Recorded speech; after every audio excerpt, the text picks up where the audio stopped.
petite présentation du panel en 5 minutes, puis le panel pendant 40 minutes, on va garder 20 minutes pour vos questions, et ensuite le cocktail pour lequel vous aurez l'occasion d'échanger avec les associés et les fellows qui sont là.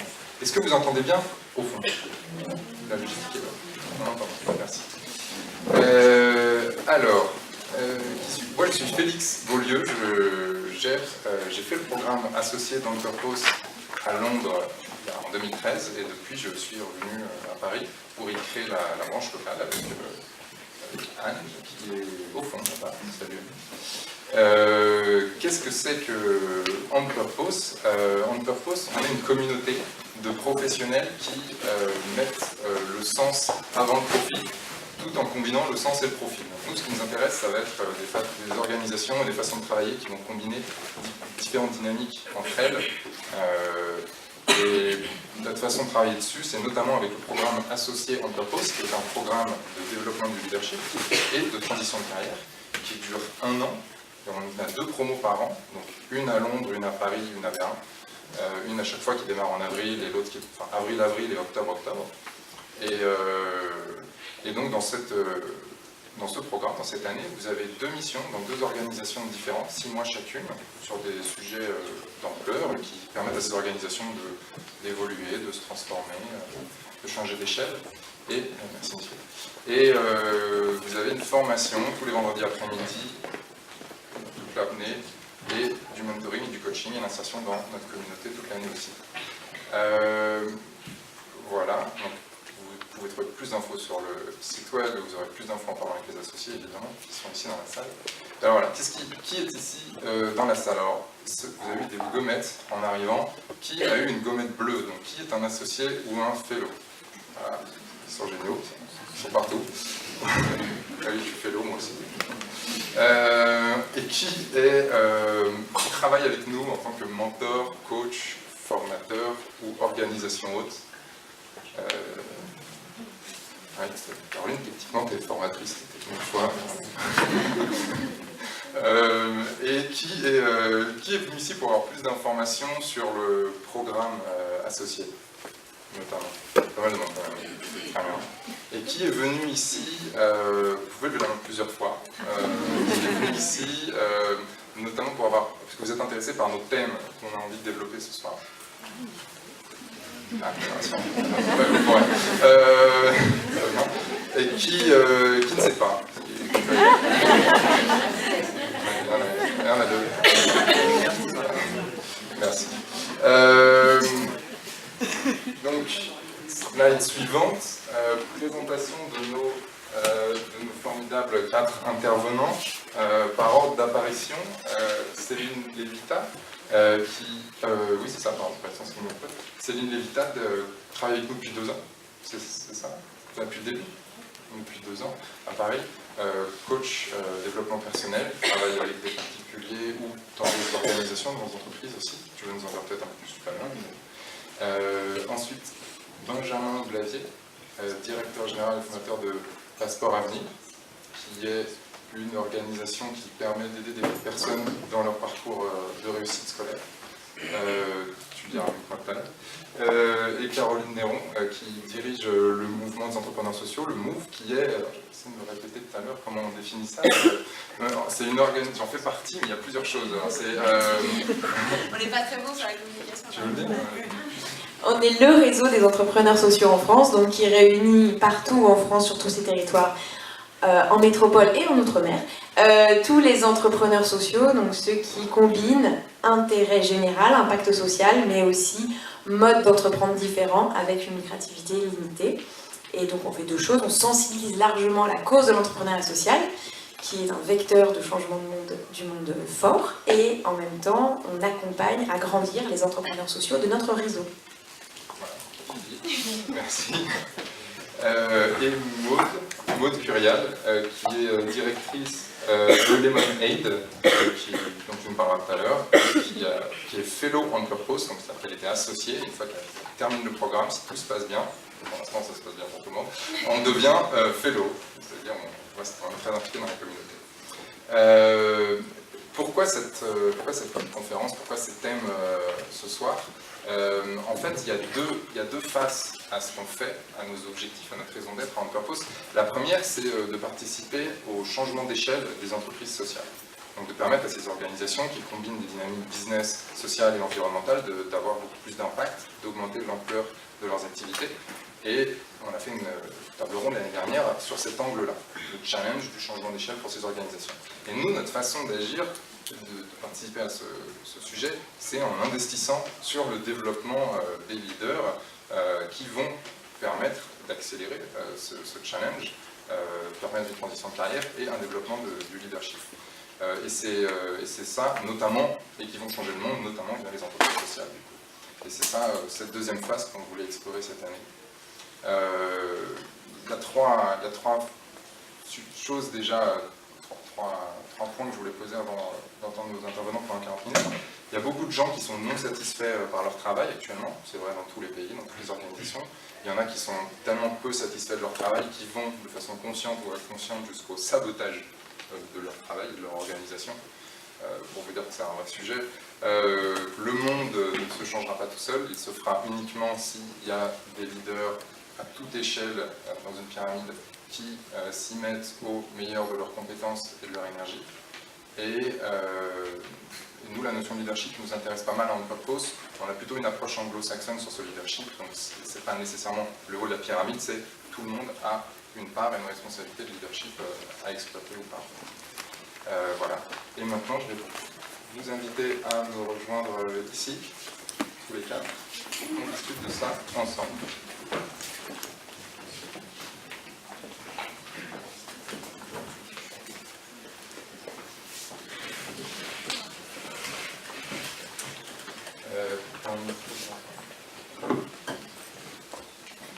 Alors, Céline, donner du sens à sa carrière, à son travail, le sujet avec toi c'est quelle importance, pourquoi le faire, et du coup pourquoi déjà, si tu pourrais poser des bases. Alors pourquoi déjà, moi en tant que coach, je vois pas mal de gens arriver à moi parce que soit ils sont arrivés en haut de l'échelle, c'est-à-dire qu'ils ont couru après la performance, la réussite, le succès, et ils sont arrivés à des postes de DG, ils ont tout en gros, et ils arrivent et ils me disent ouais mais tout ça, pourquoi? Donc ça c'est le premier cas de figure, et puis il y a d'autres gens qui peuvent arriver à moi dans des optiques de transition aussi, de souhait de transition, et c'est aussi dans ce cadre-là que j'accompagne aussi des associés d'On Purpose. C'est des gens qui se disent ce que j'ai fait jusque-là ne me satisfait plus, en tous les cas ça ne me nourrit pas assez, j'ai envie d'avoir plus d'impact, de sentir plus l'effet de mon action. Et dans ce cadre-là, en fait, moi je les accompagne, et parce que c'est des gens qui ont la sensation, l'image a été utilisée une fois, d'être une Ferrari à un feu rouge. C'est-à-dire que ça fait beaucoup de bruit, c'est prêt à partir, mais ça ne peut pas avancer, ça ne peut pas contribuer à la hauteur de ce que ça pourrait. Donc voilà pourquoi c'est hyper important, parce que les trois quarts du temps, en fait, ça mène à deux choses. Soit une sensation d'inutilité totale, soit à carrément un burn-out, parce que si on est à un endroit où on voit que c'est complètement incohérent, qu'on n'a pas de sens et qu'on ne peut pas contribuer, ben, soit on s'épuise, soit le phénomène que tu donnais de sabotage, qui est quand même dommage, c'est l'énergie mal utilisée. Voilà. Alors pourquoi, ça c'était la question de pourquoi. Alors pourquoi il y a quand même d'autres causes qui sont des causes plus générales, hein. Le fait qu'autrefois une entreprise, elle servait quand même, enfin elle répondait à un vrai besoin, que de plus en plus il y a des entreprises qui répondent à des besoins qu'elles créent elles-mêmes. Ensuite, la notion du sens, elle est aussi très présente parce qu'autrefois on faisait le métier de ses parents et on ne se posait pas la question. Aujourd'hui on a le choix, donc qui dit choix dit qu'est-ce que je veux et comment je veux contribuer. Et puis il y a un autre aspect aussi qui est que autrefois on avait une carrière qui était très linéaire, puisque du début à la fin on restait dans la même entreprise, on faisait le même métier, donc on n'avait pas l'occasion de se poser la question. Sauf que là on sait très bien que les parcours ne sont pas aussi linéaires qu'avant et que la question du sens et du choix, parce que sens et choix ça va souvent ensemble, se pose plus régulièrement. Alors ensuite, par rapport à cette question du sens, il y a plusieurs façons de donner du sens. C'est le sens pour soi et puis le sens pour les autres. Alors je l'ai dit, quand il n'y a que du sens pour soi, le problème c'est qu'au bout d'un moment, on tourne à vide. Hein. On se dit ok, c'est super, j'ai réussi à tout faire ce que je voulais, mais à quoi ça sert? Et si on n'a que du sens pour les autres et puis qu'on ne se nourrit pas personnellement, on risque le sabotage ou carrément de s'épuiser, parce qu'on voit des cas de burn-out dans des gens qui sont dans des organisations auxquelles ils croient, mais eux-mêmes ils ne tirent pas de plaisir ou de satisfaction dans ce qu'ils font. Donc l'idée c'est d'arriver à combiner les deux, c'est-à-dire et du sens pour soi, c'est-à-dire et trouver du plaisir et quelque chose qui nous nourrisse nous-mêmes, mais au service des autres. Et ça marche dans ces deux dimensions-là. Alors moi après en tant que coach, comment je le fais? Alors déjà ça implique de se regarder soi-même, de faire un peu d'introspection, parce que sans ça c'est pas possible. Donc comment je le fais? Je le fais en général en travaillant avec les individus sur ce qui les nourrit, ce qui leur fait plaisir, où est-ce qu'ils sont bons, où est leur plaisir, où sont leurs compétences, quelles sont les valeurs aussi qui les animent, et quelle image d'eux-mêmes ils veulent laisser, parce qu'en fait cette notion-là, un jour ou l'autre, on se la pose, c'est-à-dire quelle trace je laisse. Donc on peut se la poser très tôt, il y en a qui se la posent très très tôt, mais il y en a qui se la posent très tard, et mieux vaut se la poser tôt en fait. Et la deuxième question, et je vous inviterai une petite seconde à y réfléchir, c'est de se dire à quoi j'ai envie de contribuer. Et si je vous pose la question, un monde meilleur auquel j'aimerais contribuer serait un monde qui? La réponse elle est en vous. Et c'est une des réponses qui peut vous aider à trouver le sens de ce que vous voulez faire. Voilà. Et puis pour finir, j'ai envie de terminer sur un mot qui est que, vous l'aurez bien compris, en fait, travailler sur le sens, ça ne va pas se faire tout seul. Les entreprises, c'est pas forcément leur rôle d'apporter ce sens, alors certaines l'ont, par exemple les entreprises de l'économie sociale et solidaire. Mais aussi, il y a plusieurs façons d'apporter du sens dans votre carrière. En fait, il y a aussi se poser la question de qu'est-ce que vous faites au quotidien, quel que soit votre métier. C'est comment ce que vous faites et la façon dont vous le faites, être au service des autres et un monde meilleur auquel j'aimerais contribuer, c'est un monde dans lequel il y aurait plus de bienveillance par exemple, ou d'attention aux autres.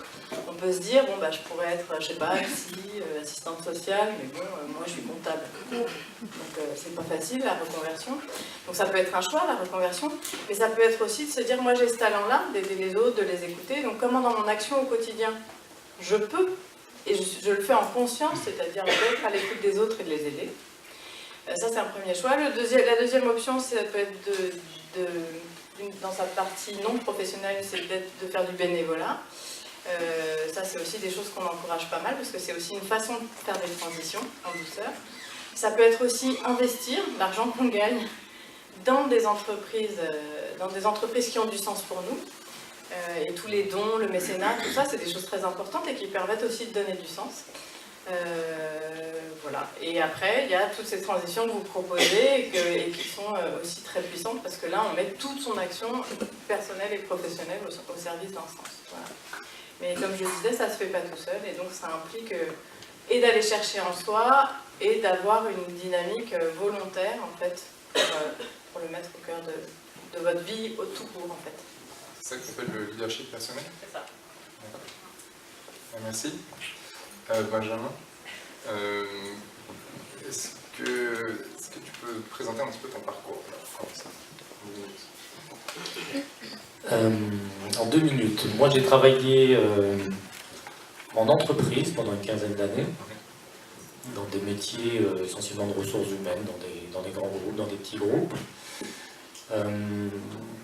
J'ai toujours été un DRH, je crois, un peu particulier, en ce sens que depuis tout petit, je suis engagé sur les questions de lutte contre les discriminations et j'ai importé ça dans mon métier de DRH.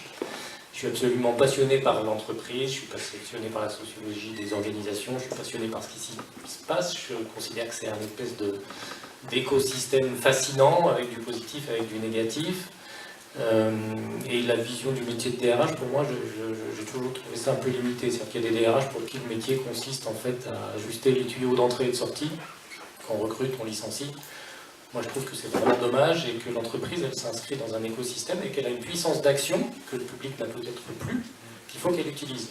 je dirais même qu'elle a un rôle politique, même si le mot fait un peu peur. Et j'ai toujours été convaincu de ça. Donc j'ai développé, quand j'étais DRH, des programmes où on allait faire de l'action auprès de jeunes de quartier. J'ai toujours porté ça. J'ai toujours eu la chance aussi de trouver des dirigeants qui m'ont laissé faire ça. Je pense que c'est pas le cas partout. Et puis ça a commencé petit à petit à me prendre de plus en plus de temps. C'était à l'époque en 2003-2004 où j'ai commencé à travailler vraiment sur ces sujets. Il n'y avait pas encore toutes les réflexions qu'on a aujourd'hui sur les passerelles entre l'entreprise privée et le monde associatif. Il n'y avait pas encore ces concepts d'intrapreneurs dont on entend de plus en plus parler. C'était encore très émergent. Donc moi, à un moment, j'ai franchi le pas, mais je ne veux pas dire que c'était une décision complètement aboutie. J'ai franchi le pas en disant je vais quitter l'entreprise, je vais lancer mon asso, mais c'est une association d'entreprise au départ, donc Passeport Avenir, ce qui veut dire que j'ai un peu le sentiment de continuer mon métier, mais par un autre prolongement, en faisant quelque chose qui me tient à cœur. Et si ça ne marche pas, dans 2-3 ans, je reviendrai, j'aurais juste fait une parenthèse, c'est pas bien grave. Il se trouve que quand j'ai lancé Passeport Avenir, ça m'a de plus en plus passionné. Que je me suis sans doute cristallisé là-dedans, c'est-à-dire que j'ai trouvé ce qui m'intéressait. J'ai trouvé quelque chose qui est un kiff que doivent avoir tous les entrepreneurs, c'est-à-dire le fait de lancer son projet, de mobiliser des équipes, d'avoir du répondant. C'est du sens aussi, c'est une drogue le sens à un certain moment. Donc moi j'ai aussi avancé comme ça. Puis à un moment je me suis rendu compte que c'était absolument irréversible, que j'avais aucune envie de revenir dans l'entreprise de toute façon, et que donc il valait mieux que je trace ma route sur l'entrepreneuriat social. Ok. Est-ce que, peut-être on dit sans doute micro, parce que je sais pas, il y a un truc bizarre avec ton micro. Non, il n'y a pas un... Ça doit être ma voix. On va tester cette hypothèse à l'instant avec un autre micro, c'est peut-être ça. Est-ce que tu peux nous dire ce que fait un peu plus en détail Passeport Avenir, et puis ensuite parler de ta définition du leadership, ta vision du leadership? Alors ce qu'on fait de notre métier, c'est d'aller chercher les talents, pour faire simple. Okay. En gros, l'idée, c'est qu'on... Donc voilà, il y a un constat extrêmement classique que tout le monde connaît, qui est de dire que l'ascenseur social ne marche pas, et particulièrement en France, l'accès aux études supérieures ne marche pas en France, et l'accès aux emplois de dirigeants dans les entreprises, c'est un peu compliqué. Quand on regarde la composition des équipes de direction des entreprises, quand on regarde les profils des entrepreneurs, on tombe un peu toujours sur les mêmes profils. Donc comment est-ce qu'on s'attaque à ça? C'était vraiment l'idée de Passeport Avenir en disant on peut aller chercher ces talents pour faire en sorte qu'ils aient un meilleur accès à l'enseignement supérieur et qu'ils puissent demain être des managers, des dirigeants d'entreprise, des créateurs d'entreprise, pour avoir un peu plus de diversité. L'idée initiale, c'était de se dire, si on se contente d'attendre la sortie des tuyaux des écoles, ça ne marchera pas, donc on va aller les chercher plus tôt, on va les accompagner, on va les coacher durant leur parcours scolaire, pour faire en sorte qu'ils arrivent sur le marché de l'emploi avec les meilleurs diplômes, puis tous les à côté de la réussite que l'école n'apprend pas. Le fait d'avoir un réseau, d'avoir confiance en soi, d'avoir une dimension internationale, d'avoir fait les bons stages, d'être connecté à d'autres jeunes qui vous donnent aussi le sentiment que vous n'êtes pas isolé. Et ce qu'on s'est dit, c'est en les poussant, d'ici 5 ans, 10 ans, 15 ans, 20 ans, c'est vraiment l'objectif de Passeport Avenir, on aura une communauté de futurs dirigeants ou créateurs d'entreprises qui seront à l'image du pays, qui pourront donner confiance à d'autres jeunes en se disant mon destin il est devant moi, il y en a d'autres qui ont réussi et je peux le tracer, même si c'est pas forcément d'être patron d'une entreprise, j'ai la possibilité de construire mon destin. Et puis on voulait aussi rompre des stéréotypes très ancrés dans la tête des entreprises et des dirigeants d'entreprises, où en gros on a un peu tendance à considérer que cette jeunesse venue des milieux populaires n'a pas les armes pour aller diriger des entreprises. Moi je pense que c'est le contraire.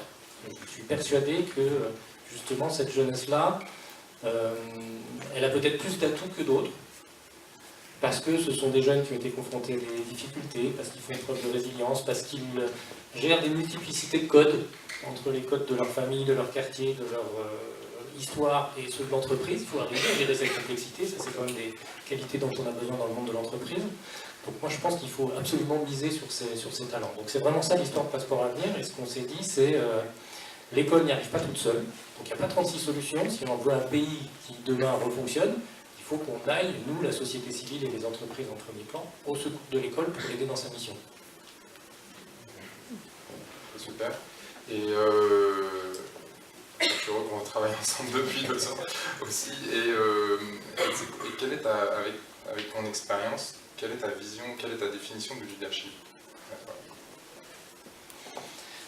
Moi, je serais assez proche de l'idée que tu avais au départ, là, quand on parlait du leadership. Je pense que c'est d'abord le leadership de soi-même. C'est-à-dire que ce que je constate dans la notion de leadership à la française, c'est qu'il y a beaucoup de stéréotypes autour de l'image du leader, y compris dans la tête des jeunes avec qui on travaille. C'est-à-dire que quand on regarde le leader, ben oui, c'est le cadre blanc, bien diplômé, issu de bonne famille, ayant les bons réseaux, ayant mérité son poste sans doute parce qu'il a fait des belles études.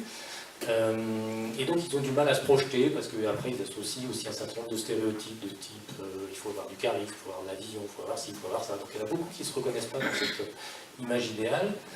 Et nous on essaie de déconstruire ça. On leur dit il y a différents types de leadership et commencez déjà par être leader de vous-même. Qu'est-ce que vous avez envie de faire dans la vie? Essayez de vous poser la question sur ce que vous avez envie de faire, ce qui vous rend heureux, ce qui vous rendra heureux plus tard, et vous ne laissez pas imposer ce choix par votre environnement. Voilà, ou par vos propres stéréotypes. On a beaucoup de jeunes qu'on suit dans Passeport Avenir qui ne sont pas à l'aise avec cette question du leadership. Je donne un exemple concret, c'est des mots que j'ai entendus. Des jeunes issus de milieux populaires qui arrivent à avoir un bon diplôme, qui trouvent un job, qui me disent qu'ils ont le sentiment d'être arrivés au bout. Ils sont le seul issu de milieu populaire dans l'entreprise qui les a accueillis. Moi j'ai entendu des jeunes me dire qu'ils étaient des imposteurs. Ça va jusqu'à ce point-là. Et ces jeunes-là se mettent des barrages dans la tête en se disant bon bah j'en suis déjà là, je suis bien content. Aller au-dessus, c'est pas pour moi. Et moi, je veux les pousser à ça. C'est pour ça qu'on a créé, par exemple, avec l'EDEC, le CNAM et l'ESSEC, on a créé un MOOC sur le leadership pour leur dire bah, qu'est-ce que c'est que le leadership. Il y a plusieurs styles de leadership. Si vous n'êtes pas un leader charismatique à la Steve Jobs, vous pouvez être une autre forme de leader demain. Et puis, on leur a posé la question aussi du leadership, pourquoi faire. Et ça, c'est évidemment extrêmement important. Hitler et Staline étaient des leaders.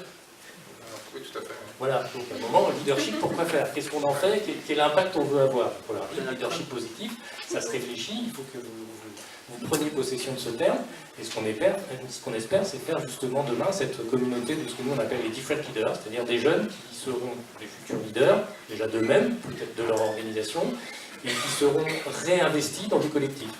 Et nous, on leur dit, vous devez vous réinvestir avec nous dans notre programme pour l'égalité des chances, mais si demain vous décidez de lancer une association ou un parti politique, peu importe, ce qu'on souhaite, c'est que vous sortiez de la dimension juste réussite individuelle et que vous agissiez pour la communauté. Voilà, au-delà de vos différences aux uns et aux autres, que grâce à nous, vous allez surmonter.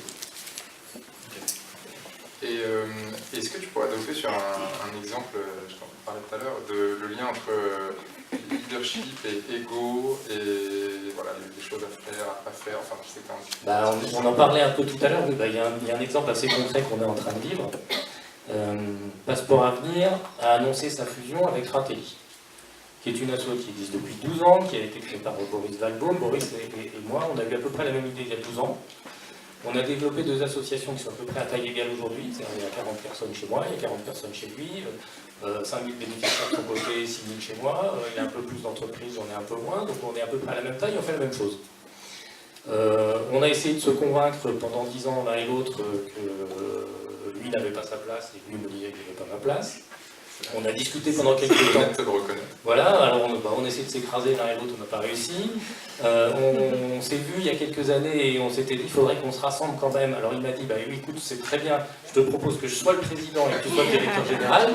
Et je lui ai dit, c'est une super idée, mais je vais être le président, tu vas être le directeur général. Donc on n'a pas discuté pendant quelques années.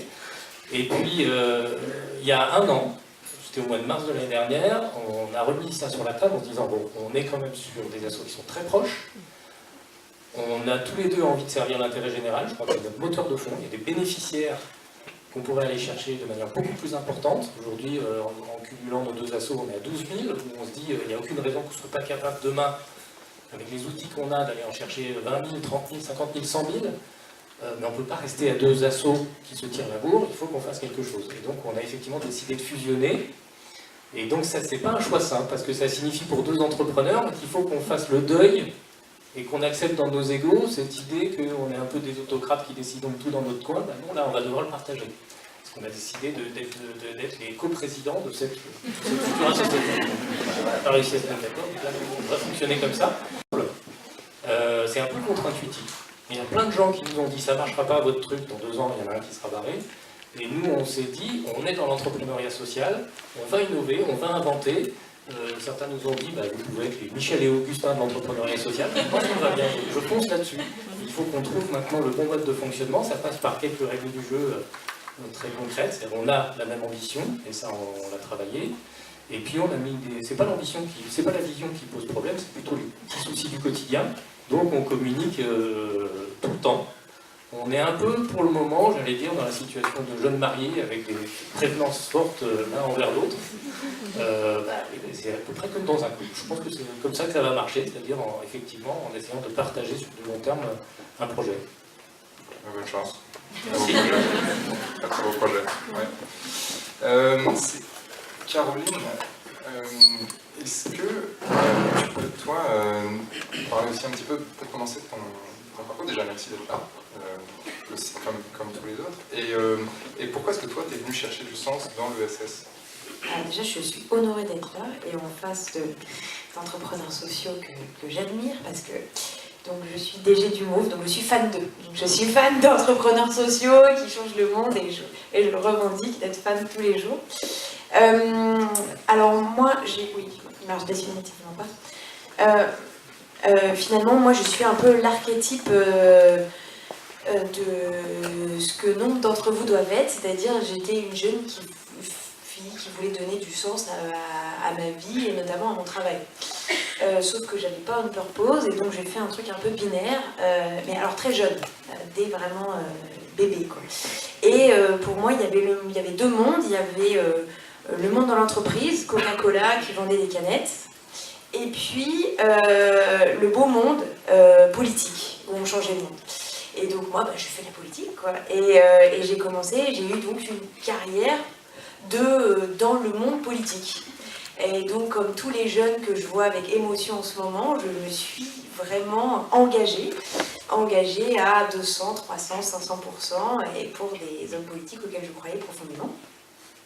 Et donc j'ai fait une partie de ma carrière politique parce que je pensais que c'était vraiment la seule manière de changer les choses. Et effectivement, c'est une manière. Et puis, parce que ça me paraissait évident en fait. Et puis au fur et à mesure, évidemment, j'ai compris que c'était différent. D'abord parce que j'ai passé 10 ans auprès d'hommes politiques et j'en ai vu donc toutes les limites, tout ce qu'on était en capacité de faire et puis tout ce qu'on n'était pas en capacité de faire. Et je me suis rendu compte aussi qu'on arbitrait beaucoup par rapport à des gens passionnés qui venaient nous voir et qui nous disaient qu'il faut faire ça, il faut faire ça. On finissait par être finalement arbitre de gens qui étaient plus passionnés que nous. Et puis que finalement les marges de manœuvre n'étaient pas si importantes, qu'elles envoyaient des limites. Et puis moi j'avais un sujet par rapport à mon parcours qui était donc l'engagement. Et donc je pensais que c'était très important que tout le monde soit très engagé, donc je ne comprenais pas que tout le monde ne soit pas militant au quotidien. Et donc au-delà de mon travail, je me suis engagée sur ces thématiques.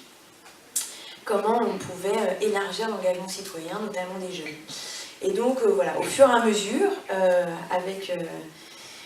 en voyant les limites de mon travail et puis en m'engageant sur une autre cause, j'ai commencé à comprendre en fait ce qu'était ce monde, qui était le monde de l'ESS, le monde de l'entrepreneuriat social, et j'ai eu la chance de l'intégrer en intégrant Unicité. Alors déjà, le monde de l'ESS, du coup, vouloir travailler dans l'ESS, c'est un peu obscur, quoi. Enfin, vouloir trouver du sens, c'est concret. Vouloir travailler dans l'ESS, ça veut tout et rien dire.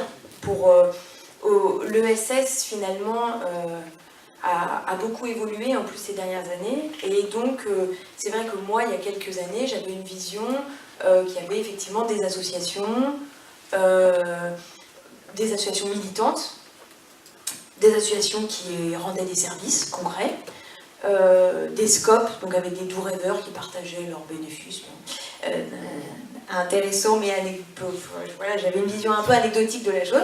Et puis des grosses mutuelles qui s'organisaient différemment que des assurances. Donc j'avais une vision assez caricaturale de l'ESS. Et finalement, au fur et à mesure, je me suis rendu compte de ce que c'était, c'est-à-dire ce courant historique de comment on arrive à partager les richesses et le pouvoir dans des organisations privées, donc, et comment leur mode d'organisation eux-mêmes, s'il était généralisé, effectivement, c'est un biais de transformation de la société, même si ça peut paraître utopique, notamment si on pense que toutes les organisations, toutes les entreprises pourraient être des entreprises non lucratives. On en est quand même très loin. Et puis après, l'engagement, j'avais l'impression qu'il y a quelques organisations qui étaient engagées sur le fond, mais que finalement, à part Greenpeace, c'était pas grand monde. Et donc je suis sur ce arrivée dans une organisation qui s'appelle donc Unicité, et qui est une magnifique association qui non seulement développe des programmes pour l'engagement des jeunes, et donc pour permettre la diffusion de l'engagement citoyen des jeunes par la généralisation du service civique, et donc qui concrètement agit pour 2000 jeunes au service civique, et qui en même temps a promu et développé, et qui est arrivé à rendre concrète l'idée d'un service civique généralisé pour tous les Français.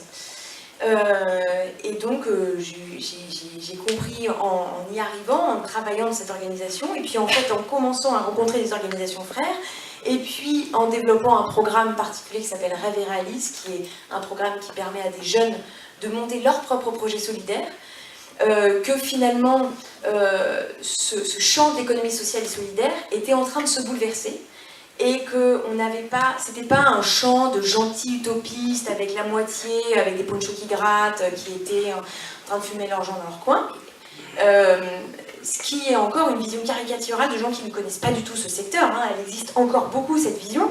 C'était la mienne il y a quelques années. Voilà, donc ça me rassure, je n'étais pas la seule à être complètement à côté de la plaque. Et je me suis rendu compte que c'était des gens qui non seulement étaient dans l'action, donc agissaient, rendaient des services, potentiellement répondaient à des délégations de services publics, créaient des EHPAD pour s'occuper des personnes âgées, donc ils rendaient des services, mais qui en même temps portaient une vision, et donc étaient en capacité de faire bouger un peu les lignes, si elles arrivaient à s'organiser, à poser leur discours, à porter une vision, et elles étaient de plus en plus nombreuses à le faire, et qu'en même temps, elles portaient des modèles d'organisation qui étaient finalement pas si utopiques que ça, parce que non seulement il y avait tous les modèles historiques de l'ESS non lucratifs, mais en plus il y avait des entreprises classiques qui acceptaient de trouver des nouvelles règles d'organisation, donc qu'on appelle de lucrativité limitée, qui portaient un modèle qui pouvait être beaucoup plus généralisable. Donc concrètement, pour expliquer concrètement, une entreprise aujourd'hui, si elle accepte de réinvestir 50% de ses bénéfices, c'est-à-dire de se dire, voilà, c'est une entreprise avec des investisseurs, des actionnaires, elle peut faire de ses bénéfices plusieurs choses, soit rémunérer ses actionnaires, soit rémunérer ses dirigeants, soit partager le bénéfice avec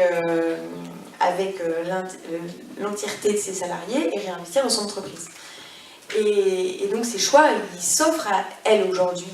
Donc aujourd'hui, on peut avoir de plus en plus d'entreprises qui choisissent de partager leurs richesses, leurs bénéfices, même si elles ont une lucrativité, même si elles sont des entreprises classiques. Par ailleurs, la gouvernance. Donc on parle beaucoup d'entreprises libérées, on parle beaucoup de mode de gestion, management plus horizontal. Effectivement, aujourd'hui, est-ce qu'on n'a pas intérêt à mieux faire partager les décisions, être plus transparent, trouver des moyens de mieux associer ces parties prenantes, et donc, en premier lieu, ces salariés, pour pas co-diriger, mais trouver des meilleures manières d'associer. Puis troisièmement, l'impact social des entreprises. On a des entreprises qui agissent concrètement au service de l'intérêt général, qui portent des mesures de changement de politique publique, voire on a des entreprises qui s'engagent sur une manière de fonctionner différente. Je m'explique. Aujourd'hui, donc on a des entreprises comme celles qui vont nous être présentées, qui ont comme but leur impact social ou environnemental. Mais on pourrait aussi avoir des agences immobilières qui décident que leur but premier, c'est de lutter contre la discrimination au faciès à l'origine et sociale dans l'attribution des logements. Et qui décident d'avoir un mode de gestion participatif, une lucrativité limitée. En fait, on pourrait avoir 10%, pourquoi pas des agences immobilières qui pourraient faire des boulangers qui diraient moi je vais prendre des gens en insertion, je vais faire du circuit court bio. Et donc, ce que je veux dire, c'est que j'ai découvert finalement, en arrivant à une cité, un mode d'entreprendre différent, un mode de faire de la politique différent, un mode de s'organiser différemment. Et en allant plus loin et en découvrant du coup ce que c'était l'entrepreneuriat social, je me suis rendu compte que le monde aujourd'hui de l'ESS, tel qu'il est, était en profonde mutation et pouvait aller beaucoup plus loin et qu'on pouvait avoir un pan plus important de l'économie, aujourd'hui c'est 10% de l'économie, mais qui pourrait rejoindre cette vague, un peu différemment, mais qui pourrait, du coup, potentiellement, c'est pour ça ce que je disais tout à l'heure, levier de transformation du monde, si on a 25% des entreprises qui sont des entreprises sociales, donc qui rentrent dans ce champ de l'ESS, potentiellement notre vie change, mais notre vie de manière très... Enfin voilà, généralement on aura tous des gens et on aura des entreprises qui sont impliquées différemment. Donc voilà, juste pour vous dire que finalement, je voulais trouver du sens, j'avais l'impression qu'il y avait un petit vecteur, et aujourd'hui, au fur et à mesure, je me suis rendu compte que ceux qui pensent incarner l'intérêt général, ils l'incarnent en partie, mais ils ne sont qu'une partie, et peut-être qu'ils sont contents de se le garder. Enfin, moi, c'est ce que j'ai ressenti. Et donc, mon envie, ça a été de partager vers l'engagement, et au fur et à mesure, naturellement, pour moi, le vecteur de transformation du monde est devenu plutôt celui de la société civile qui prend sa part. Et aujourd'hui, pour moi, les entreprises sociales et toutes les entreprises qui peuvent, en devenant sociales, peuvent prendre cette part et incarner, et plus peut-être encore que d'autres, ce levier de transformation. Après, juste pour ta dernière question, parce qu'il veut que je vous dise concrètement c'est quoi en fait les jobs. C'est important quand même parce que vous posez la question, c'est sympa de changer le monde, mais bon, si pointer à Pôle emploi longtemps, ça devient moins sympa. Donc en fait, juste pour vous dire que par ailleurs, c'est un secteur qui se développe énormément. Pourquoi ? Parce que donc on dit traditionnellement que c'est 10% de l'économie, ça intègre le Crédit Coop et les grandes mutuelles, donc c'est pas très représentatif non plus de ce que sont les entreprises sociales qu'on vous présente aujourd'hui. Mais les entreprises sociales qu'on vous présente aujourd'hui, elles sont en plein développement. Donc non seulement avec le fait qu'elles changent d'échelle, qu'elles grandissent, et donc c'est la vocation de notre purpose de les outiller avec des bons professionnels pour grandir, et c'est notre vocation d'accompagner aussi ces mouvements parce qu'elles grandissent, parce qu'elles font des fusions, parce qu'elles trouvent des modes intelligents de se développer, et parce qu'elles sont, voilà, elles sont fortes, et du coup elles arrivent à conquérir de nouveaux marchés, bien qu'elles aient une manière différente de fonctionner, et des fois grâce d'ailleurs. Donc elles sont en mouvement, en changement d'échelle, elles se développent. Par ailleurs, on a tout un pan traditionnel de l'économie sociale et solidaire qui a été un peu dans la prestation de services aussi pour du service public, mais qui est en train de repenser son mode de fonctionnement, d'aller plus loin, d'essayer de trouver des manières de travailler avec des entreprises privées, de créer des joint ventures avec des entreprises privées, donc en fait qui créent les conditions de leur croissance. Et donc, l'APF aujourd'hui, par exemple, l'Association des paralysés de France, on a l'impression voilà, que c'est des gentils prestataires de services pour les collectivités, mais pas du tout, c'est des gens qui innovent, qui inventent des nouvelles manières de fonctionner, qui travaillent avec des grandes entreprises privées. Bon, potentiellement, on a des gens qui se révolutionnent et qui ont besoin de ressources humaines nouvelles en accompagnant leur développement. Et puis, on a aussi beaucoup de reprises d'activités. C'est-à-dire qu'on a eu quand même un pan de l'économie sociale et solidaire qui a été très florissant et qui reste dans les territoires et qui, comme beaucoup d'entreprises, donc ça c'est très classique, mais avec des gens qui vont partir en retraite, notamment dans les dirigeants.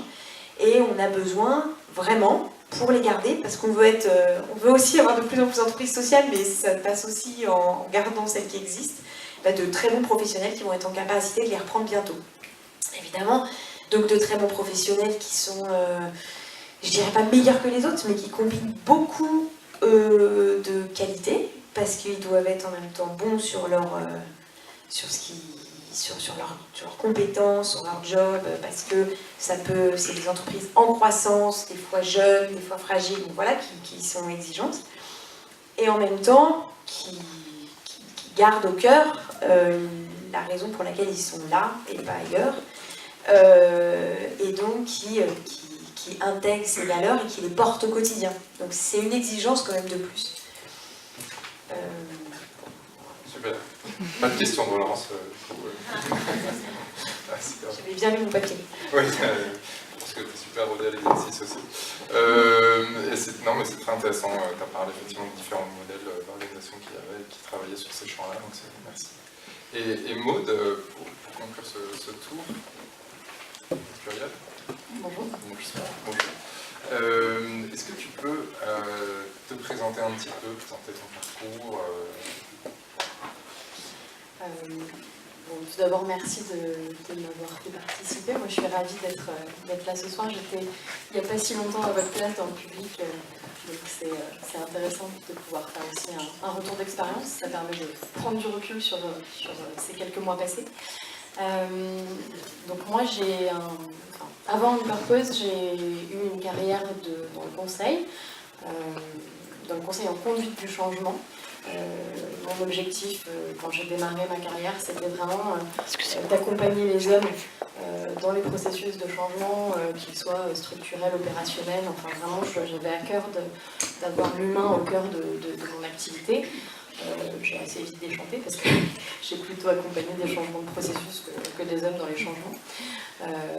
Et donc j'ai décidé assez rapidement aussi de revenir à ma volonté initiale qui était de rejoindre l'économie sociale, sauf que comme beaucoup, je me suis effectivement, comme tu disais Caroline, l'ESS c'est quoi? C'est trouble, c'est très flou, c'est immense en fait. Et donc je voulais une transition en douceur vers ce secteur. Je voulais prendre le temps de mûrir mon projet, de comprendre ce que c'était que l'économie sociale et solidaire. Et j'ai découvert Unpurpose un peu par hasard. J'ai intégré la première promotion en France, donc c'était un modèle encore qui avait fait toutes ses preuves à Londres, mais qui était tout nouveau en France. Mais cela dit, pour moi c'était formidable, c'était le tremplin que je cherchais, qui me permettait de mettre un pied opérationnel dans ce milieu et à la fois d'être formée et accompagnée dans cette démarche. Donc je ne pouvais pas rêver mieux. Et donc dans le cadre d'Unpurpose, j'ai eu la chance d'avoir deux missions très différentes et très complémentaires. La première chez Pure Projet, qui est une entreprise qui mène des projets, alors c'est un peu technique, d'agroforesterie et de permaculture auprès d'entreprises qui veulent compenser leur émission carbone. Donc moi j'étais responsable grand compte pour Pure Projet, donc j'ai développé du pilotage de projets pour des entreprises diverses, donc il y avait une forte dimension de développement commercial dans ma première mission.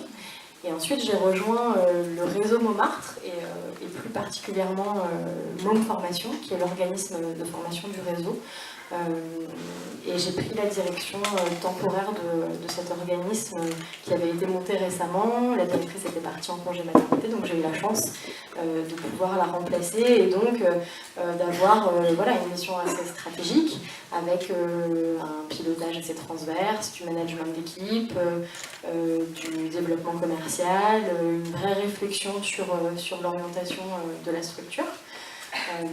Voilà, donc deux missions très complémentaires, très intéressantes.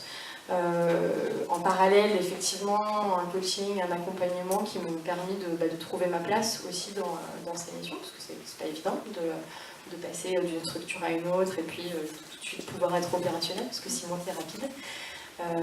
Et puis de se poser aussi des bonnes questions sur la suite à donner.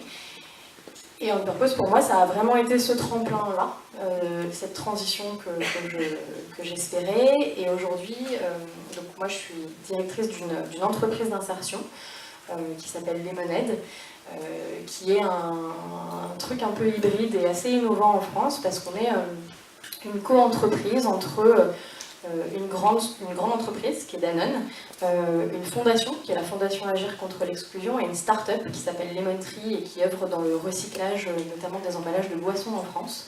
Donc on a, avec ces trois acteurs, co-construit une entreprise qui a, alors dont le métier est, on est des logisticiens du recyclage, donc on fait de la collecte, du tri et du conditionnement de matières recyclables. Et notre objet social, il est d'accompagner des jeunes et des moins jeunes qui finalement, eux aussi, ont besoin de prendre ce temps de réflexion dans leur parcours professionnel et d'être accompagnés et remobilisés dans l'emploi. Donc nous, notre enjeu, c'est vraiment de les accompagner sur un parcours court, sur un parcours dense, pour retrouver, développer leur projet professionnel et retrouver par la suite un emploi durable ou une formation qualifiante en fonction de leur projet. Et pour moi, je n'osais même pas espérer un poste pareil en intégrant On Purpose.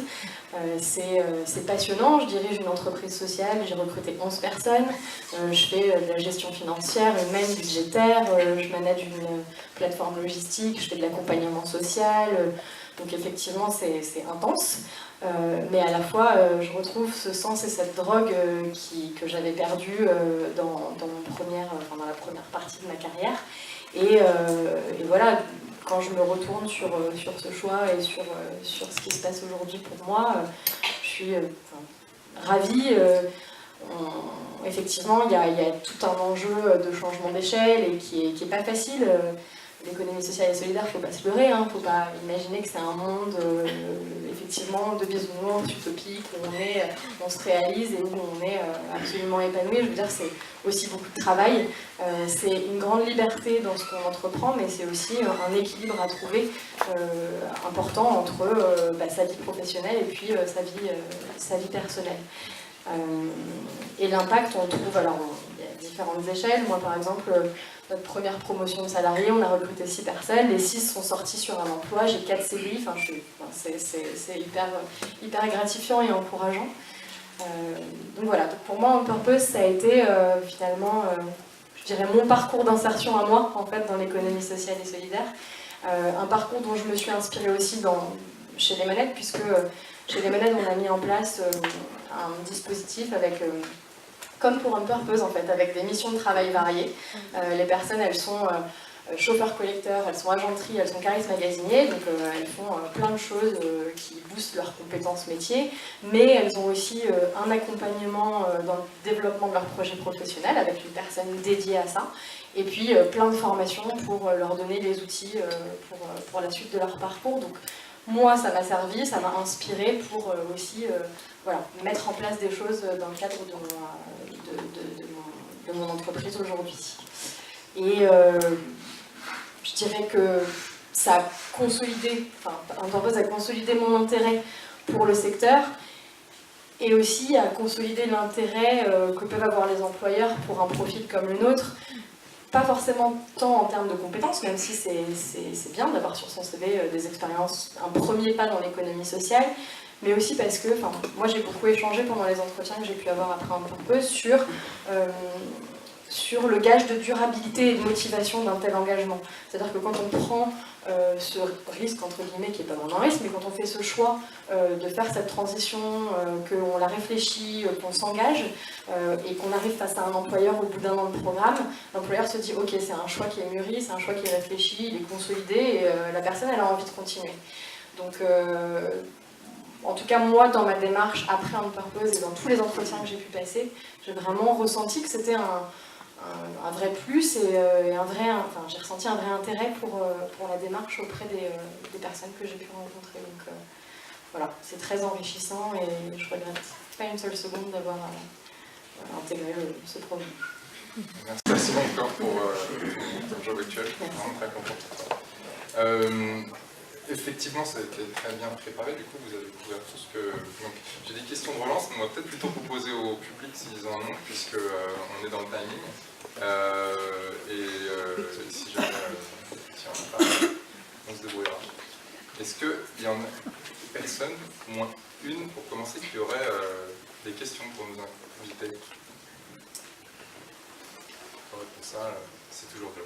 Il faudrait pour ça se lever, on va ce sont des micros et fils en fait. Bonsoir. Bonsoir. Moi j'ai juste une question. Quelle est votre définition d'entrepreneuriat social? Quelle est la définition d'un entrepreneur social ici? On va le faire les uns après les autres. Un entrepreneur social, c'est celui qui combine finalement dynamisme entrepreneurial, c'est-à-dire une manière d'entreprendre dynamique pour se développer, pour convaincre et donc pour évoluer et aller chercher le développement de sa structure. Et en même temps qui combine un peu ce que j'ai dit tout à l'heure, hein, c'est-à-dire des engagements sur l'organisation de sa structure, donc gouvernance participative et lucrativité limitée, et qui en même temps, évidemment, a au cœur et comme principal vecteur son impact social ou environnemental. Est-ce que vous voulez compléter? Je dirais juste qu'au-delà de entrepreneur social, on voit souvent la dimension de l'entreprise avec la société, entre guillemets. C'est aussi, je pense, une caractéristique interne. On peut tous être un entrepreneur social à titre individuel. Et ça, c'est hyper intéressant, je pense, de se poser la question, parce que vous pouvez être, tu parlais d'intrapreneurs, on peut tous être des intrapreneurs sociaux.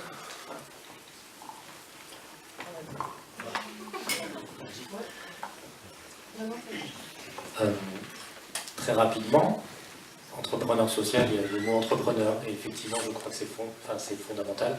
Entrepreneur, ça veut dire toute la notion de, effectivement, avoir un business model équilibré, mesurer son impact, avoir une organisation. C'est un levier extrêmement puissant. Social, moi je dirais juste, mais je n'ai pas la définition théorique dans les livres, pour moi c'est qu'on reste fondamentalement attaché à l'intérêt général, voilà, plus qu'à gagner de l'argent. Moi en tout cas c'est mon levier, c'est pour ça que je me range dans cette catégorie, c'est que mon objectif à la fin de l'année c'est d'équilibrer mes comptes et d'avoir de l'impact sur mes bénéficiaires. Voilà, le côté financement et gagner des sous, ce sera pour une autre vie. Et moi je voulais juste rajouter que on parle beaucoup d'entrepreneur social, mais on n'est pas obligé d'être un entrepreneur, on peut être un collaborateur social aussi, on n'est pas obligé de monter sa structure, voilà, je pense qu'on peut aussi rejoindre des entreprises sociales et c'est important parce qu'on parle beaucoup en France d'entrepreneuriat, ce qui est très bien, parce que c'est ce qui effectivement permet de changer le monde, mais il n'y a pas que ça, on peut aussi rejoindre une entreprise qui a une vocation sociale et être un collaborateur d'une entreprise sociale. Tout à fait, on parle plutôt d'entreprise sociale on propose que d'entrepreneuriat, justement pour cette différence. Et si on veut être chef de dans une certaine mesure de son propre bateau, moi j'essaye un truc intermédiaire, ça crée une franchise. On est intégré, on fait partie de quelque chose, mais en même temps, voilà, on a un peu toutes les casquettes. D'ailleurs, juste au moment où on est un réseau d'entrepreneurs sociaux, en fait, ce n'est pas que les fondateurs de la structure, même s'il y a ce magique mythe du fondateur que je respecte et que j'admire, mais il y a évidemment tous ceux qui dirigent des sites, des filiales, des structures annexes, parce que tous, ils gèrent une équipe, et ils gèrent un budget, ils ont ces mêmes préoccupations au cœur, et des fois même le fondateur de la structure, il est des fois finalement, avec le temps, peut-être moins entrepreneur que le mec qui monte la structure à Brest et qui se déchire au quotidien. Mais effectivement, juste comme ça, je peux placer notre slogan, efficacité économique au service de l'intérêt général. C'est bien. Intrapreneur, ça veut dire quoi? Entrepreneur. Je l'ai fait, donc je m'y colle. C'est un concept qu'on voit beaucoup se développer aujourd'hui. Il y a même deux bouquins qui ont été écrits là-dessus.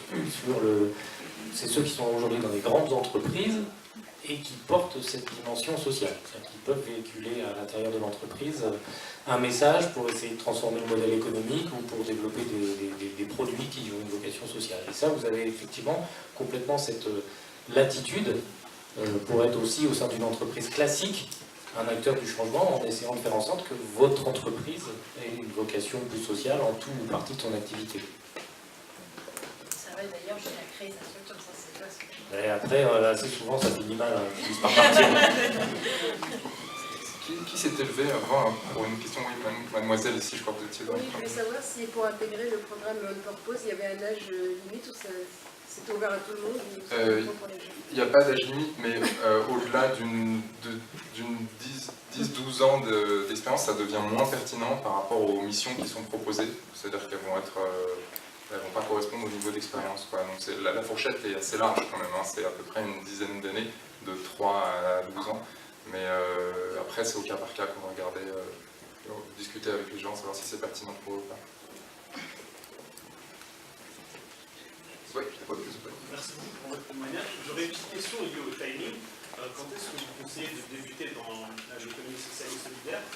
Est-ce que vous pensez que débuter en début de carrière ou après avoir acquis de l'expérience en entreprise, qu'est-ce qui serait le plus efficace si on veut avoir l'impact le plus important?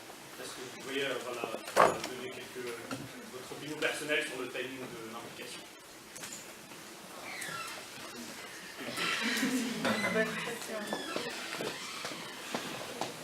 Moi, je peux bien essayer, mais j'aurais peut-être pas dit ça il y a quelques années. Il y a quelques années, j'aurais peut-être dit faites-vous les armes dans une entreprise classique, puis après vous verrez si c'est votre projet. Parce que aller vers l'entrepreneuriat social, c'est un choix fort. C'est pas facile de revenir dans l'entreprise classique après. Ça reste des métiers, alors je ne veux pas noircir le tableau, mais ça reste des métiers compliqués parce qu'on est toujours à la recherche de financement. On est peut-être plus que dans d'autres secteurs limités, non pas dans les idées, mais plutôt dans les moyens.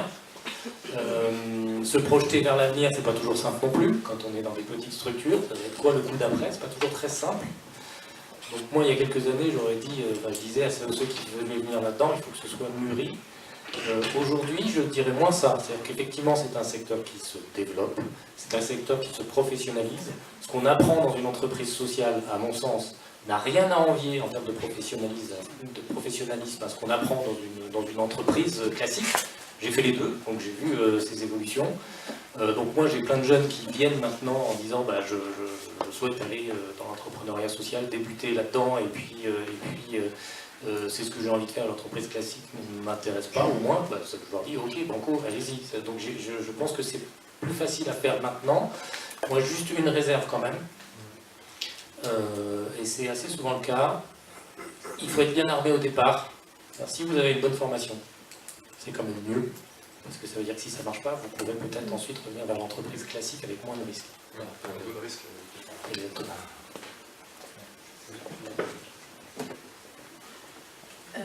Non, c'est juste mon expérience, moi, parce que j'ai été aussi chef d'entreprise, j'ai aussi créé mon entreprise, alors qui finalement peut-être rentrée dans cette définition après coup, je me dis, puisque moi j'avais pris la décision d'avoir 30% de mon personnel qui était issu des personnes exclues du monde du travail. Mais voilà, pour le reste, c'était normal. Mais c'était une dimension quand même non négligeable. Mais je pense qu'il y a deux questions, enfin je ne sais pas exactement où est votre question, c'est est-ce que c'est rentrer en tant qu'entrepreneur ou rentrer en tant que salarié, entre guillemets. C'était plus en tant que salarié? C'était plus en tant que salarié? Vraiment les deux, et l'élément de différenciation, ce serait l'impact. Si on souhaite avoir un impact sur le plan social, est-ce qu'on peut l'avoir à la sortie de l'école, ou c'est vraiment recommandé d'acquérir d'abord de l'expérience et un réseau qui va nous aider par la suite? Ouais, alors moi je ne peux pas répondre sur cette question-là parce que je suis que coach. En tous les cas, je suis un peu philosophe ce soir et je vous dirais qu'il y a Nietzsche qui disait que celui qui tient un pourquoi comme but peut endurer n'importe quel comment. Donc en fait, à partir du moment où vous êtes sûr que l'impact que vous voulez avoir, vous êtes au clair là-dessus, sur l'impact que vous voulez avoir, donc soit vous-même au sein d'une entreprise, quelle qu'elle soit en rejoignant une entreprise, j'ai envie de dire que vous trouverez les moyens. pour dire un truc pas du tout politiquement correct.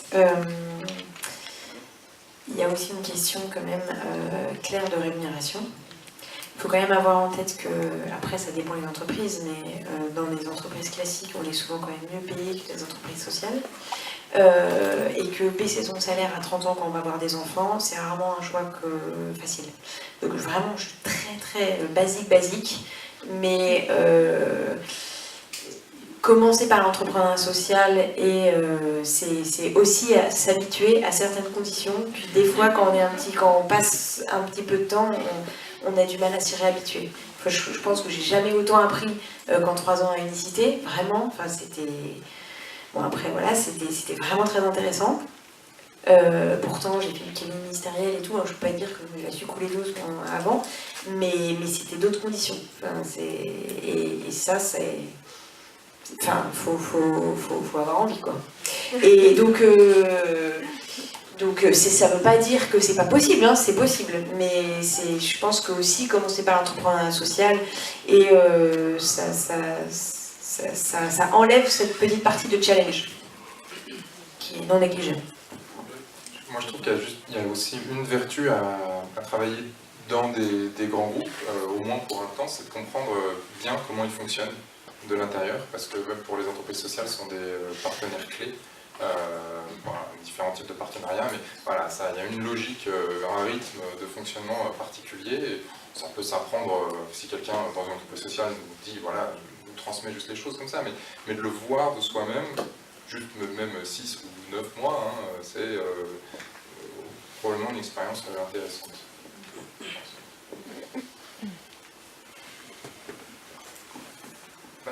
Madame. J'ai eu des témoignages dans mon entourage de personnes qui ont travaillé dans le domaine de l'ESS, dans des organisations ou avec une organisation traditionnelle qu'on retrouve dans certaines entreprises, beaucoup de strates hiérarchiques, un management très vertical, pas forcément la liberté de la prise d'initiative, pas les great place to work comme on dit. Donc la cause était belle, mais l'environnement de travail, le but que l'environnement. Petit devoir de réserve. Je commence juste. Je commence juste parce qu'on est en train de travailler pas mal, donc c'est intéressant. Parce que, effectivement, ce côté militant, finalement, qu'il y a dans les entreprises sociales, est en même temps une source d'épanouissement extraordinaire, et en même temps une source de difficultés managériales, parce qu'évidemment, être salarié, c'est pas obligatoirement faire 8h, 23h tous les jours, et samedi et dimanche compris. Donc, j'exagère énormément. Mais évidemment, même pour du chef d'entreprise jusqu'au salarié, il y a une manière de travailler qui est différente et qui n'est pas obligatoirement évidente, et donc effectivement ça peut provoquer, et ça provoque de la souffrance au travail, et encore une fois à toutes les strates. Donc là en ce moment on est en train de travailler, nous énormément, juste avec un groupe d'entrepreneurs qui en même temps a ses enjeux de souffrance au travail de ses équipes, et donc essaye de comprendre et de trouver les autres, les bons ressorts, les bons cadres, les bons garde-fous aussi pour permettre à ces équipes de rester épanouies au travail sans en faire un sacerdoce. Et eux-mêmes, parce que des fois la difficulté c'est que même l'entrepreneur social lui-même, c'est ce que tu disais très très bien, n'a plus de vie depuis 5 ans parce qu'il se réalise aussi complètement dans sa mission. Et donc voilà, mais c'est effectivement beaucoup un vrai champ de travail en ce moment, et c'est pas pour rien, les entrepreneurs sociaux sont extrêmement engagés sur les thématiques de l'entreprise libérée, parce qu'ils essaient de trouver les bons ressorts parce qu'il y a une vraie problématique qui se pose.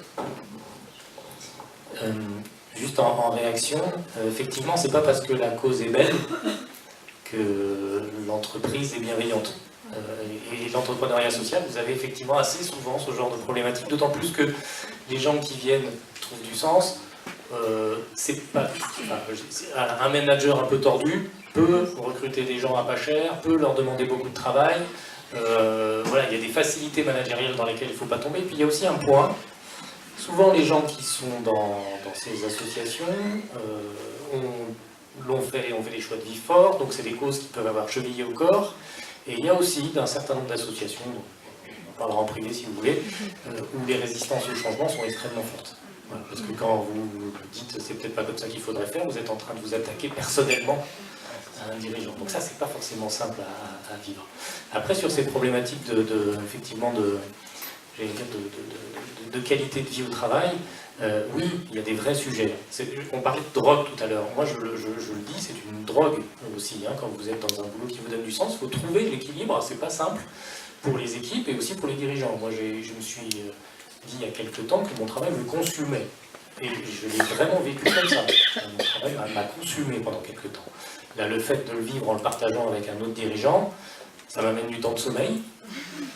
Parce que, mine de rien, je suis plus seul à avoir la responsabilité de payer les 40 personnes qui sont là, en voyant la trésorerie fond et en disant, bon, c'était plus le cas il y a quelques années que maintenant, mais enfin, c'est des choses qui peuvent encore arriver si quelque part on fait des mauvais choix. Je me dis, on va retrouver des moyens de faire des choses que je n'avais pas le temps de faire jusqu'à maintenant, et puis je trouve de l'intelligence collective aussi. On est plus malin en étant à deux, plus toute l'équipe, que tout ça dans notre coin. Donc ça, c'est des choses, effectivement, c'est des problématiques qu'il ne faut pas négliger, et il y a un vrai risque à la facilité managériale en me disant, puisque les gens sont là et qu'ils sont prêts à bosser à pas cher, on va y aller.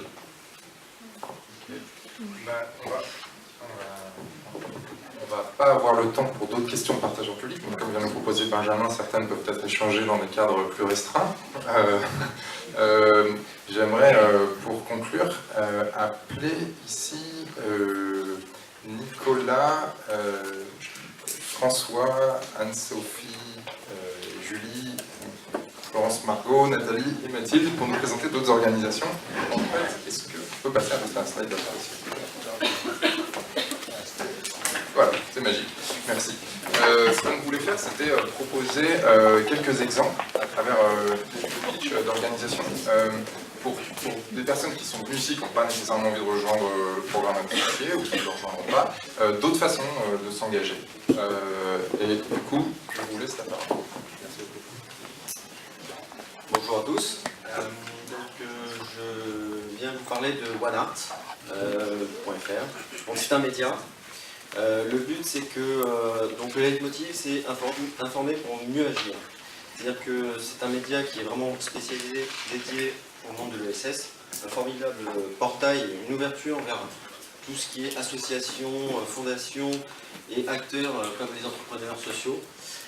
Voilà, c'est une base importante. Ils mettent en place des outils, donc c'est par exemple via une application smartphone, de voir autour de chez vous l'environnement, de savoir comment on peut agir, c'est-à-dire soit participer à des événements, soit donner des vêtements, donner son sang, consommer aussi, c'est-à-dire être un consommateur, c'est-à-dire consommer éthique, savoir comment on peut contribuer à votre façon à un monde positif.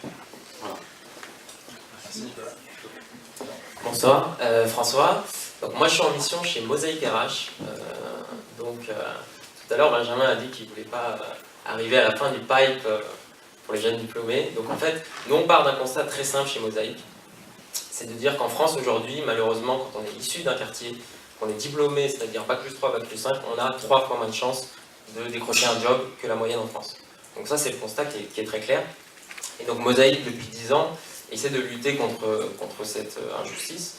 Et de deux manières en fait, donc Mosaïque RH est en fait un cabinet de recrutement, donc de la même manière qu'un Manpower, un Randstad, ce genre de choses.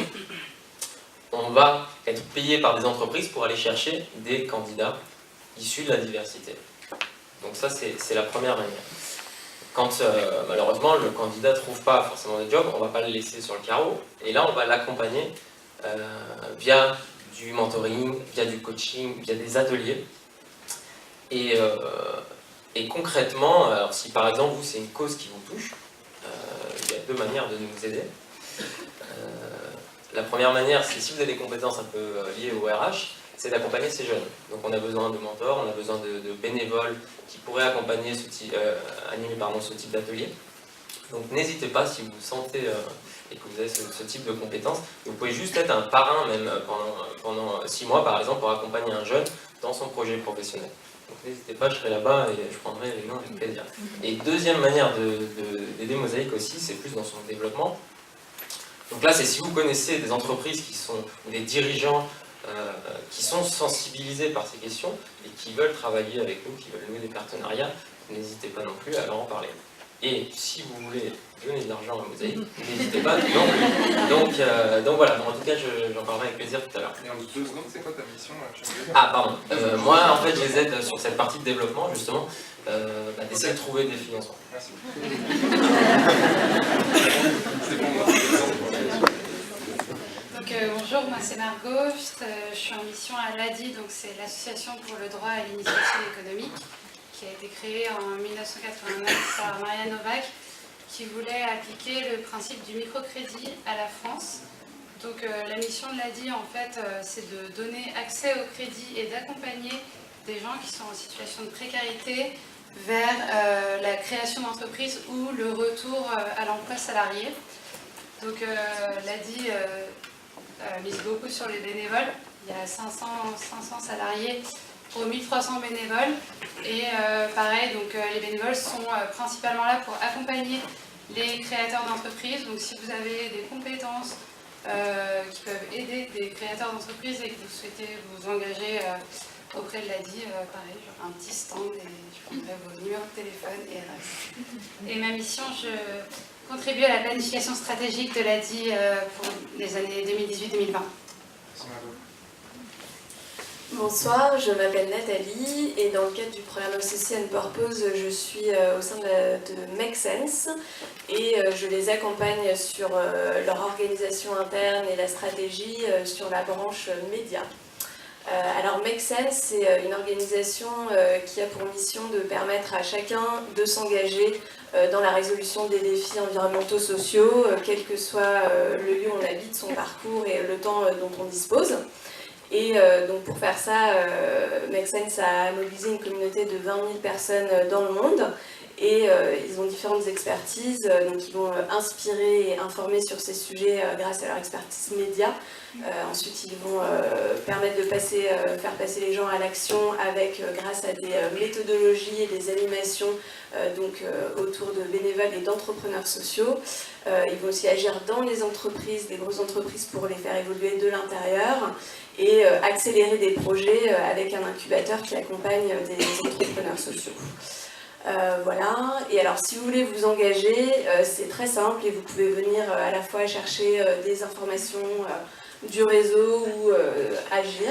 Donc il y a différentes façons de le faire, des ateliers créatifs qui sont appelés des hold-up.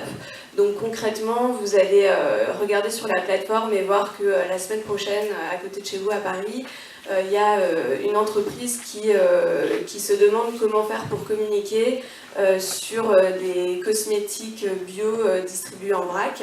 Vous allez venir pendant 2 heures et grâce à un animateur qui va vous accompagner avec des méthodes et un groupe d'une dizaine de personnes, arriver à proposer des solutions concrètes et un plan d'action à l'entrepreneur qui va pouvoir ainsi continuer à avancer, améliorer son impact. Donc voilà, c'est super parce qu'en plus du coup vous apprenez des nouvelles méthodos et il n'y a pas que comme ça que vous pouvez le faire, vous pouvez aussi, si vous aimez écrire, produire des contenus, des photos. Voilà, donc il y a différentes façons de s'engager et c'est vraiment facile et c'est sympa. Et il y a aussi juste parfois des apéros où vous pouvez venir qui sont organisés. Voilà. Bonsoir, donc moi c'est Anne-Sophie, je suis chez Enercop. Donc il y en a peut-être qui connaissent, il y a peut-être aussi des clients sociétaires. Donc Enercop, c'est un fournisseur d'électricité d'origine renouvelable. C'est une société coopérative d'intérêt collectif qui met en relation des producteurs d'énergie renouvelable sur le territoire avec des citoyens consommateurs qui sont désireux d'accélérer la transition énergétique en France et de promouvoir le développement des énergies renouvelables. Ce qui est important chez Enercop, c'est que tous les clients peuvent être sociétaires, puisque vraiment l'objet, c'est de favoriser la réappropriation citoyenne de l'énergie. Donc pour participer, c'est très facile. Aujourd'hui, tout le monde peut changer de fournisseur d'électricité. Je ne sais pas si tout le monde le sait, mais voilà, tout le monde peut le faire. Donc tout le monde peut choisir une offre renouvelable, responsable et coopérative.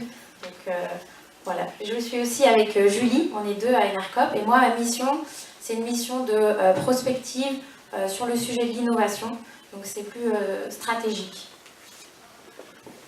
Et je suis aussi chez Enercop avec un enjeu de passage à l'échelle de la structure et donc accompagner la croissance et de plus en plus de consommateurs qui feront ce choix courageux que vous allez faire avec nous. Alors bonsoir, moi c'est Mathilde. J'effectue actuellement mon deuxième placement chez Aurore sur une mission de structuration du contrôle de gestion et des achats. Alors Aurore, c'est une association assez ancienne qui existe depuis 1871 et dont l'un des dispositifs est logé ici d'ailleurs et qui agit dans la lutte contre l'exclusion autour de 3 grandes activités, l'hébergement, le soin et l'insertion. Alors concrètement, pour vous engager par exemple auprès d'Aurore, ce qui est possible c'est du bénévolat. Alors c'est du bénévolat qui va être axé sur des compétences spécifiques et pour répondre à des missions définies préalablement. Il y a des bénévoles qui animent par exemple des ateliers dans des centres d'accueil, ça peut être du parrainage sur des personnes en insertion sur des métiers spécifiques ou un appui sur des fonctions assez essentielles de l'association, type services financiers, DSI ou autres. Mais également, il est possible de contribuer à l'écosystème Aurore en étant par exemple client de son traiteur d'insertion, de paniers de légumes produits dans les jardins d'insertion également, ou tout simplement en vous rendant au Grand Voisin dont le site est géré principalement par Aurore. Merci Mathilde. Vous aurez donc l'occasion d'échanger avec eux. Certains ont même amené des cakes et modos pour être visibles de plus loin. On va partir dans différents points. Il y aura aussi pas mal d'autres associés et fellows on purpose qui vont parler de toutes les organisations dont les logos sont sur le slide. En fait, on va laisser tourner avec une autre, à savoir Ecofolio, qui est sur le recyclage du papier, Ares, donc une entreprise d'insertion, Momart, qui a été, où Maud a travaillé, sont des crèches avec une pédagogie axée sur la créativité et solidaire, Aurore, Tablé des chefs, sur l'éducation à l'alimentation, Voisin malin, sur créer des communautés dans des quartiers. Je sais pas si c'est ça. Ouais, c'est pas très bien pitché, hein, mais j'aime beaucoup Voisin malin. Il faudrait aller leur en parler. L'ADI a été présenté, nous avons aussi, et voilà. Et du coup, ils seront répartis un peu partout dans la salle. Vous avez vu que chacun avait des gommettes, donc en bleu, les associés et les fellows, je me rappelle plus leur cœur, mais voilà, c'est indiqué à 3 endroits dans la salle.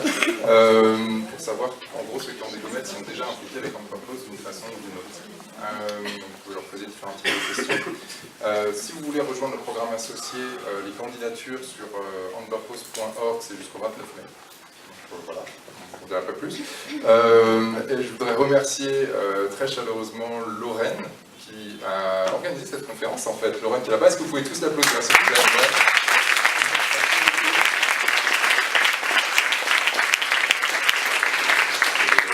Très efficace, elle a énormément travaillé. Aussi Aurélien qui nous a beaucoup aidé, qui est derrière. Et Élise et Anne.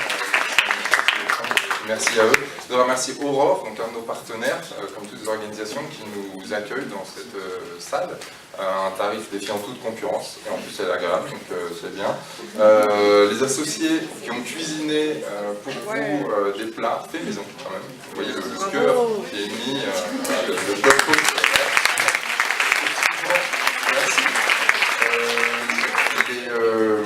Ceux aussi qui ont pris des photos, qui sont occupés de la vidéo, qui ont préparé des présentations, qui vont les donner maintenant.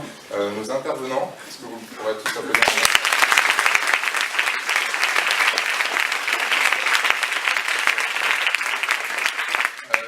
Zero Waste, pas encore un de nos partenaires Zero Waste, mais ça viendra. Mais en tous les cas, ils nous prêtent gratuitement des couverts en plastique qui nous permettent de ne pas gaspiller 10 kg de papier de carton à chaque fois qu'on organise un événement.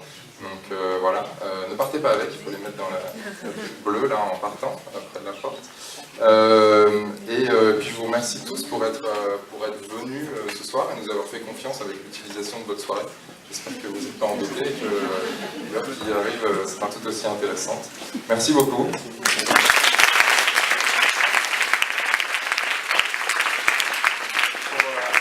pour enchaîner, on va faire un petit jeu de collaboration et d'intelligence collective. Super simple. On va